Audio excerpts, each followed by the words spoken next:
유가는 내려가는데 왜 휘발유 가격은 변함이 없는 것일까요?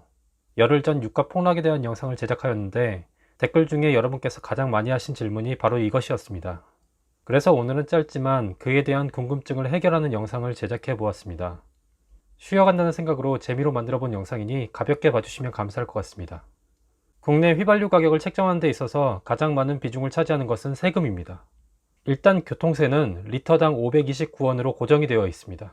석유나 휘발유 가격에 의해서 변동되지 않고 언제나 529원은 세금으로 내야 한다는 것이죠. 거기에 더불어 이미 고정되어 있는 교통세 529원의 15%가 교육세, 26%가 주행세로 매겨집니다. 사실상 교육세 79.35원과 주행세 137.54원도 국제유가 변동에 영향을 받지 않습니다. 결국 합산해보면 리터당 745.89원은 유가의 변동이 있다 해도 고정적으로 내야 하는 세금이라는 것입니다. 주유시에 리터당 745.89원의 세금은 정부의 정책이 변하지 않는 한 언제나 고정적으로 여러분이 세금으로 지불하게 되는 것입니다. 그런데 세금은 여기서 그치지 않습니다. 원유 수입 시에 이미 관세 3%가 부과되어서 들어오고요. 이때 석유 수입 부과금이라는 것이 있는데 리터당 16원이 부과되게 됩니다. 그렇다면 조금 더 이해를 쉽게 해드리기 위해서 예를 들어 설명해 드리겠습니다. 지난해 12월 4주차 휘발유 판매 가격 구조를 통해서 알아보겠는데요. 이 자료는 사단법인 에너지석유시장감시단의 분석 자료를 근거로 했습니다. 일단 당시 국제 휘발유 가격은 리터당 529.78원이었습니다. 거기에 원유 수입 시 들어가는 관세 및 석유 수입 부과금이 리터당 31.9원이 더 붙게 됩니다. 그리고 우리가 주유할 때 이용하는 정유사, 그러니까 SK이노베이션, GS칼텍스, 현대오일뱅크, 그리고 S오일 등의 회사가 유통비용 및 마진으로 59.82원을 가져갑니다. 그렇게 되면 이것이 바로 주유소에 지급되는 공장 가격이 되는 것입니다. 그게 총 합쳐서 621.59원이고요. 여기에 유류세가 붙게 되는데 앞서 말씀드렸던 리터당 745.89원이 고정적으로 부과되는 것이죠. 이렇게 합쳐진 1367.47원이 휘발유 가격이 되는데 이 가격의 10%가 다시 부가가치세로 책정이 됩니다. 그래서 주유소에 공급되는 휘발유 가격은 리터당 1504.76원이 되는 것이죠. 그런데 여기서 끝이 아닙니다. 주유소는 사들인 휘발유를 그냥 소비자들에게 팔지 않겠죠? 당연히 주유소에 유통마진 및 마진이 붙게 됩니다. 지금 자료로 알아보고 있는 작년 12월 4주차 주유소 유통비용 및 마진은 리터당 44.81원이었는데요.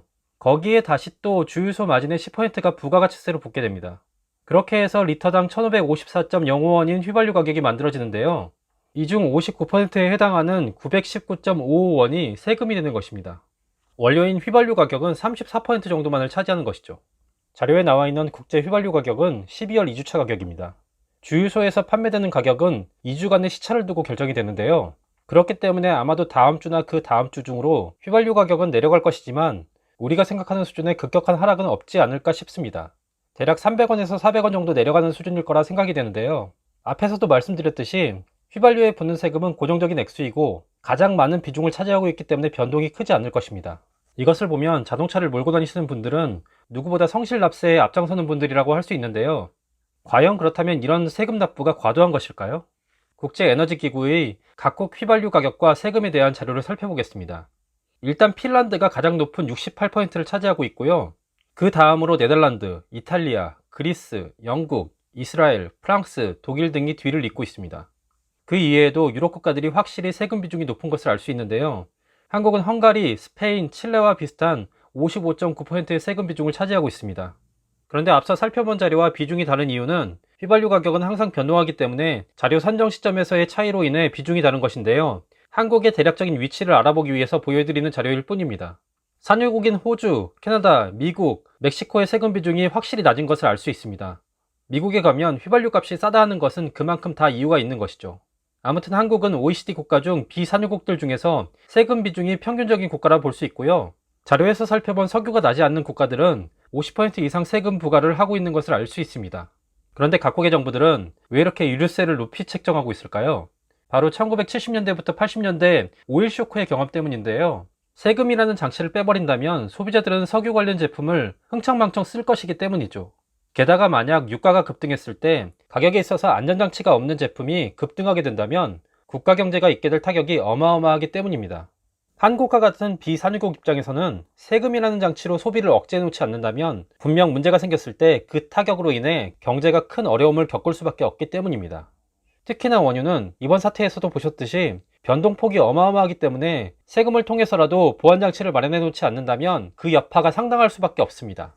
그리고 경제 상황이 안 좋아졌을 때 정부는 세금 인하를 통해 민간 경제의 부담을 줄여줄 수도 있습니다. 실제로 2018년 11월 6일에서 2019년 5월 6일까지 6개월 동안 정부는 유류세를 한시적으로 15% 정도 인하했습니다. 국민 생활비 부담을 줄여주겠다는 계획이었는데요. 이처럼 세금의 조절을 통해 정부가 원하는 방향으로 시장에 개입하여 일종의 경기 부양을 할 수 있는 측면도 존재합니다. 하지만 지금도 차를 몰고 거리로 나가시는 분들에게는 이 또한 부담일 수밖에 없는데요. 비산유국인 한국에 사는 사람들이 감당해야 하는 어쩔 수 없는 불편함인 것 같습니다. 저유가 시대에 휘발유 값이 왜 떨어지지 않는지 그 속을 오늘 파헤쳐 봤는데요.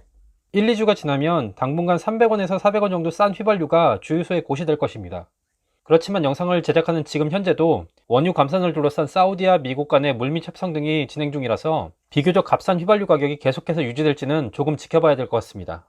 오늘은 비교적 짧은 내용이었는데요. 여러분의 궁금함이 조금이라도 해소됐으면 좋겠다는 마음으로 제작해 보았습니다. 미국이 과연 사우디를 달릴 수 있을지 지켜보면서 추가적인 내용으로 찾아뵙는 꽁꽁경제가 되도록 하겠습니다. 구독 눌러주시고요. 좋아요도 눌러주시고요.